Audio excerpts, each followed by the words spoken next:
Hola, muy bienvenidos al Mostrador, a una nueva semana política. Hoy día, aparte de nuestra editora general, editora política, Marcela Jiménez, muy bienvenida.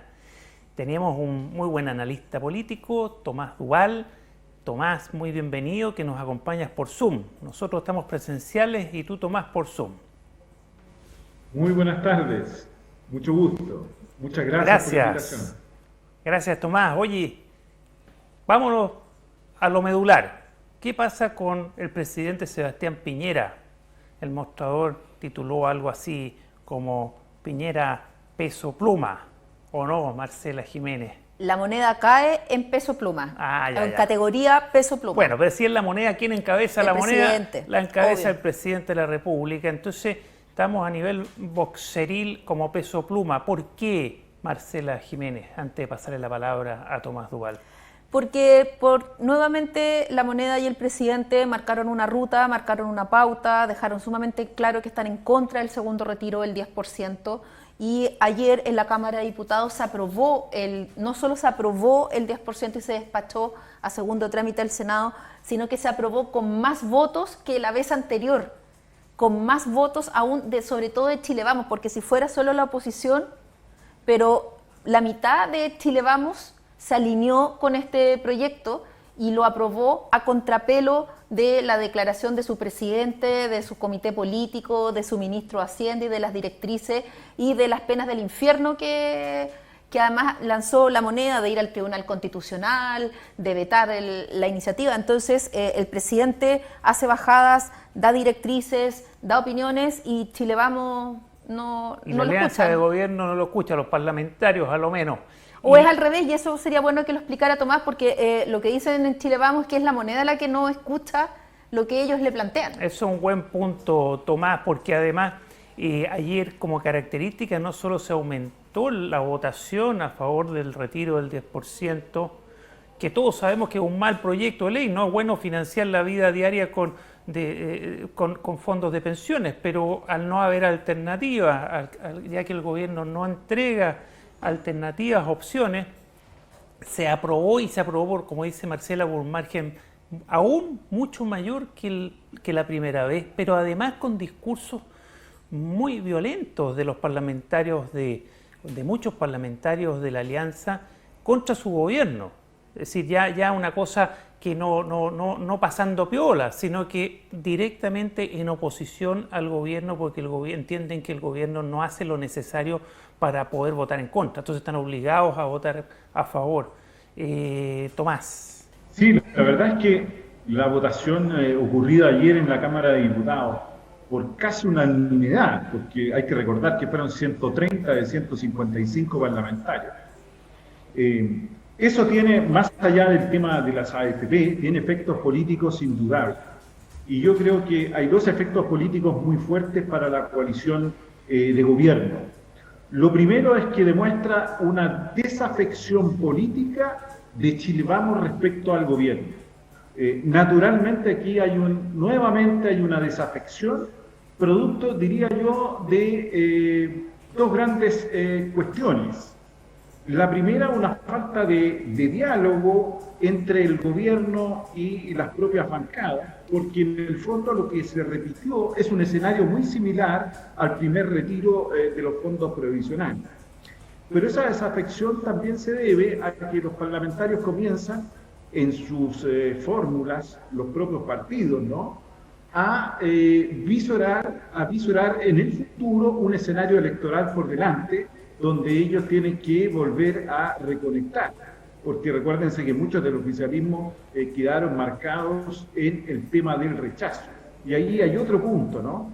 Es también quizás el resultado del plebiscito de octubre haya sido una señal mucho más potente ahora para aquellos parlamentarios para no oponerse a un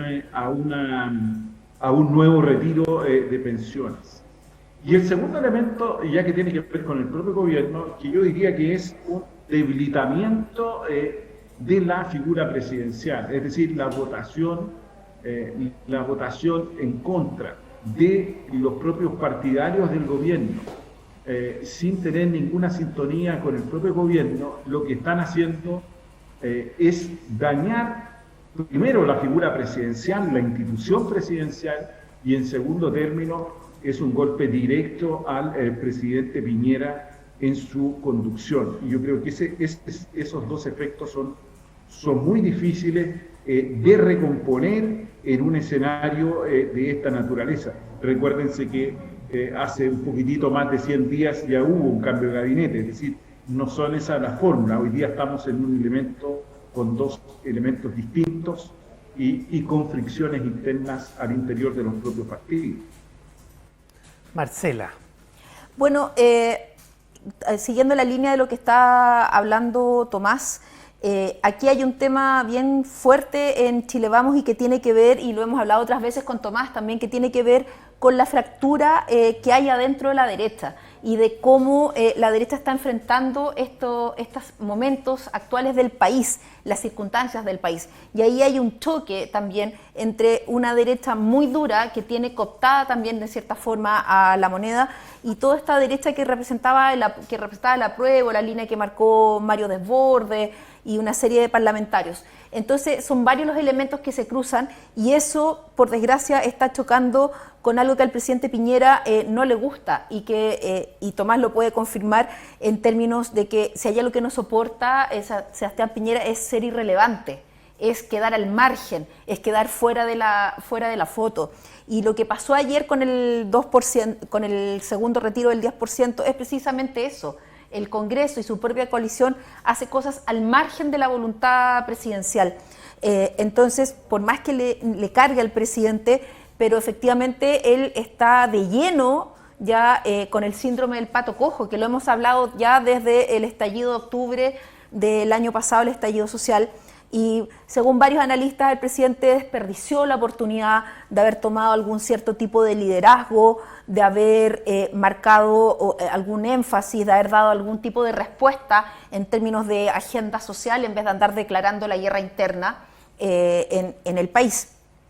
Entonces se cruza esta fractura de la derecha con un presidente que efectivamente no tiene ningún liderazgo, porque el que tenga menos del 20% de apoyo en las encuestas se suma a esta irrelevancia política que está teniendo el presidente. Por más que él diga que se niega y que eso no va a ser así, y que por más proceso constituyente él va a gobernar hasta el último día, es bien difícil gobernar cuando tus propias huestes no te respaldan, cuando tus propias huestes no te siguen el paso y no te respaldan con votos en el Congreso. Entonces, en ese sentido, el escenario es sumamente adverso para Piñera, para lo que le resta de mandato, considerando que vienen 6 elecciones por delante. Y muchos de estos parlamentarios y los partidos van a buscar su propia sobrevivencia y no estar al lado de una figura presidencial que va de capa caída cada mes. Tomás, en este contexto, ¿será capaz el presidente Piñera y su gobierno de impulsar a lo menos uno o dos transformaciones o acuerdos políticos importantes, por ejemplo, sacar adelante la ley de pensiones para poder mejorar las pensiones que todos sabemos que hoy son vergonzosas, ¿no? ¿Será capaz de algo como eso a esta altura? Yo veo muy poco espacio para hacer grandes reformas. En los últimos años de cualquier gobierno no son años para impulsar reformas, son para cerrar los procesos que ya comenzaron. Y más todavía con un proceso constitucional en ciernes. ¿Por qué lo digo? Porque indudablemente el poder político se va a trasladar hacia esa asamblea constituyente y el Congreso también va a dejar de tener una relevancia en la actividad política, puesto que las miradas van a estar indudablemente puestas en las acciones, debates y construcciones que ya tenga esa asamblea constituyente. Imagínate tú en materia de pensiones, ¿no? Lo que ha ocurrido con la AFP, no es de ahora, vienen de años, ¿no? De años han habido marchas en contra de la AFP. Todos miraban, esto es como aquellos que van a una playa y uno les advierte, mire, tengan cuidado con la ola, y quedan mirando el mar, y de repente llega la ola y los arrastra y los envuelve en la arena. Yo creo que lo mismo le ocurrió a la política y a las AFP por no haber tomado esas decisiones. Hoy día ya la solución tiene que ser mucho más profunda, porque sabemos que muchos de ellos no tienen y no van a quedar siquiera con algún tipo de recurso en su cotización individual. Por lo tanto, ya se va a requerir una reforma mucho más mayor, y yo creo que si no se hizo la pequeña abriendo puertas, bueno, aquí se abre una puerta y no sabemos si va a venir otro retiro o no retiro, pero hay un elemento también complejo que me preocupa, que es la posible aparición de ciertos rasgos populistas en posibles candidaturas presidenciales, puesto que hoy día, desde el punto de vista político, ideológico, también el debate de la AFP dejó dos cuestiones no menores, ¿no? Por una parte, el oficialismo entra en una tensión respecto de la protección social y de la cotización individual. No resuelve bien esa tensión y por lo tanto termina haciendo lo que instintivamente le resulte más fácil. Y por otra parte, la izquierda, en una cuestión que es inexplicable, ¿no? Vota en contra de aquellos que tienen mayores recursos, ganan más de 2,5 millones, que no paguen impuestos por el retiro. Es una cuestión que también yo entendía que era un pilar de la justicia distributiva, aquello al menos, porque con ese criterio, bueno, tampoco las grandes empresas debieran pagar impuestos. Entonces, creo que también hay un debate de fondo que está afectando a las dos coaliciones. Pero respecto y volviendo al gobierno, lo preocupante es que tampoco el comité político se ha visto en esto mucho más con buen engranaje. Piensen ustedes que 100 días fue la duración del ministro Pérez, y el ministro Pérez en su propia defensa ya introdujo cuñas dentro del comité político. Es decir, creo que en el diseño de la moneda, en el sustento específico de un segundo piso, no le ha dado al comité político el rol necesario, y hoy día no es porque los ministros políticos no tengan capacidades, sino que yo creo que es por el diseño que el propio presidente con el segundo piso en la moneda han instaurado. Marcela, para que vayamos cerrando.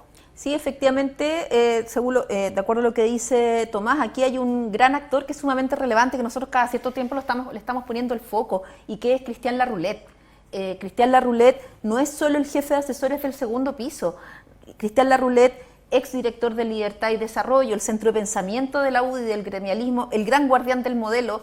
Cristian Larroulet cumple un rol político fundamental en la administración de Sebastián Piñera. Es el gran orejero, el gran consejero, el que toma muchas decisiones y asesora las decisiones del presidente Piñera. Y esa alianza ha sido sumamente nefasta para la administración de Sebastián Piñera, para la relación de este gobierno con su propia coalición, porque esa alianza le ha impedido al presidente entender y estar a tono con la evolución que ha tenido su propia coalición, buena parte de su coalición. Y hay un exceso de una defensa ideológica de formas, de privilegios, de un modelo, que es lo que se venció efectivamente, que es lo que ya no da para más y que es lo que ha llevado a toda esta ruta constituyente en la cual estamos a raíz desde el estallido social. Como decía Tomás, aquí se negó en algún minuto cuando la presidenta Bachelet presentó la reforma de pensiones y se le cerró la puerta y se negaron. Si efectivamente se hubiera aprobado esa reforma, quizás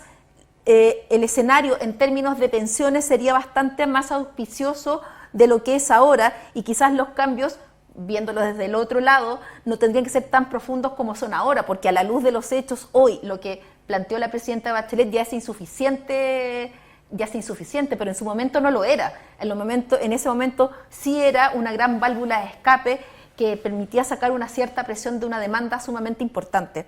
Entonces, bueno, pasó lo mismo con la Constitución. Pasa lo mismo con la Constitución, pasa lo mismo con la salud, pasa lo mismo con la educación. Entonces, aquí hay un tema no menor. Efectivamente tienes un comité político que, si tú los miras por separado, es gente talentosa y representan una nueva generación de la derecha. Es un comité político en general bastante joven, pero cada uno con sus expertise. Pero este diseño de gobierno que está instaurado desde el segundo piso, desde el presidente Piñera con Larroulet, no les permite jugar, ni gestionar, ni manejar, ni llevar el gobierno por senderos más acertados. Sí, la generación de los viejos le tiene un tapón a la generación de los jóvenes, no los deja jugar en términos futbolísticos. Más que nada, yo diría, Cristian Larroulet no los deja, más que la generación en sí. Marcela Jiménez, gracias. Tomás Duval, muchas gracias. Con esto concluimos esta semana política. Nos vemos la próxima semana con una nueva semana política. Chao.